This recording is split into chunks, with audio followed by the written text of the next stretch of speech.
Hey everybody, it's Tanya. I wanted to share a little bit today about becoming more visible, stepping into more visibility with your story.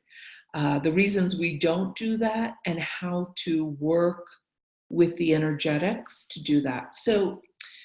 I was thinking this morning, so many business coaches I've had, and I've spoken the same message to business clients. We talk to people about getting more visible, both on and online, on and offline with your stories, right?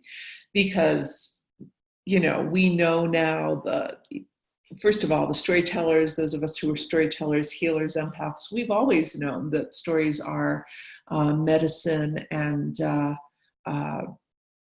and hold the they hold the encoding of humanity. And Harvard has done research in the last many years, Stanford, all about how the neuroscience of storytelling and how information impacts people on a deeper level when it comes through story. Okay, so we know a lot about creating relationships through story, how essential it is in terms of having intimate connections with story. So when it comes to being visible, both on and offline, why do those of us who are natural storytellers hold back? When those of us who know we have a solo show in us, or many who know we have many memoirs in us, and also know that we need to be out there telling our stories online to attract aligned clients, aligned collaborators. Why is it we hold back? So for years, I worked with people on an individual level, right, in terms of energetics, to walk into their bigger stories by doing solo shows on stage, writing their memoirs, doing monologues with me. But what I've come to understand over years and years of doing this work is, okay, yes, there's the individual energetic and ways we've been suppressed, often in our family systems or even self-judgment and self-shame, self-inhibition. But there's also these collective forces at work, particularly what I would say patriarchal conditioning, and the way that it has suppressed many of us who are the most brilliant people on the planet around intimacy and connection, telling our stories, sharing from a very transparent place, and allowing that heart and soul connection to happen that honestly is the medicine for these times. So why don't we do it? Patriarchal conditioning and white supremacist conditioning are a big part. And I wanted to talk about that today because so often we pathologize ourselves or think we've failed in some way because we're not out there and more visible. But what I want to say is there's an energetic force and forces that have been suppressing us for 10,000 years as women.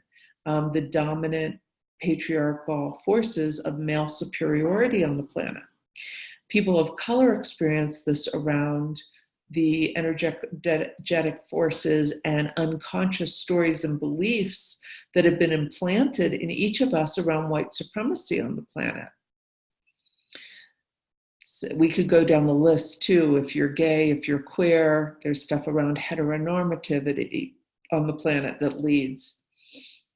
To get down to the radical reason, and radical simply means the root system of something, the deepest core reason of why most people aren't able to be visible with their storytelling and their wisdom and deep giftedness, I believe, is because of the unconscious suppression and silencing of the voice of the feminine on the planet, the voice of the healer, the voice of the knowing field. It's been marginalized, it's been made fun of, the spirituality, our innate knowing. So we've been suppressed by that and afraid to speak our deepest truths for fear of being marginalized more. And that's patriarchal conditioning, and again, the other kinds of suppressions I spoke about. And so you have to understand, if you're in Western culture, you've been indoctrinated in this since childhood, and then our educational institutions and our dominant religious institutions continue to add layers on this. Now, for example, I have Guadalupe here in New Mexico behind me, the Blessed Mother, in Catholic religion. I have a deep connection to the essence and spirituality of many different archetypes that run through all religions. But I've broken away from any kind of dominant cultural story that encourages the suppression of women in religion. I work with so many people who have been so deeply wounded by educational institutions that told them early their voice wasn't right. It gave them a grade on their creativity. How many of you can relate? I can. I have stories of like, my deepest expression. Oh, and a story with my daughter, when she was in 6th grade. She had written this wildly creative, amazing, out there, very esoteric poem, and her very uninspired teacher gave her a grade on it of a B. I went in and said, she has no misspelling. You're not grading on grammar, spelling. This is her creative expression. How do you come up with a B?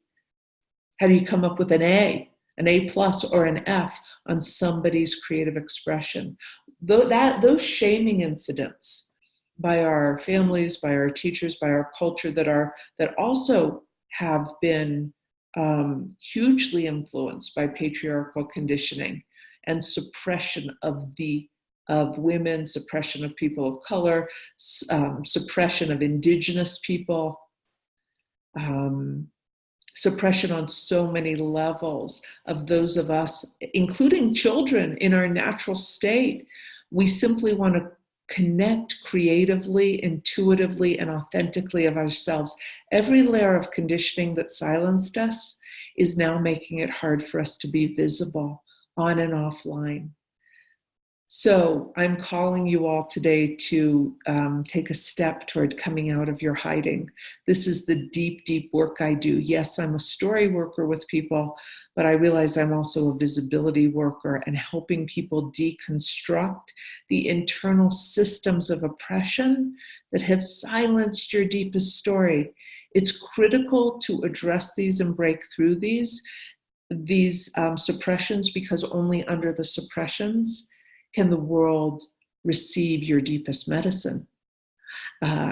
It's the only way to have a story that can really land with people is when we're out of our suppression enough to speak our deepest truths. Sending you all lots of love today. I'm off to Paris, and I will get this YouTube posted while I'm over there. Thank you. Bye-bye.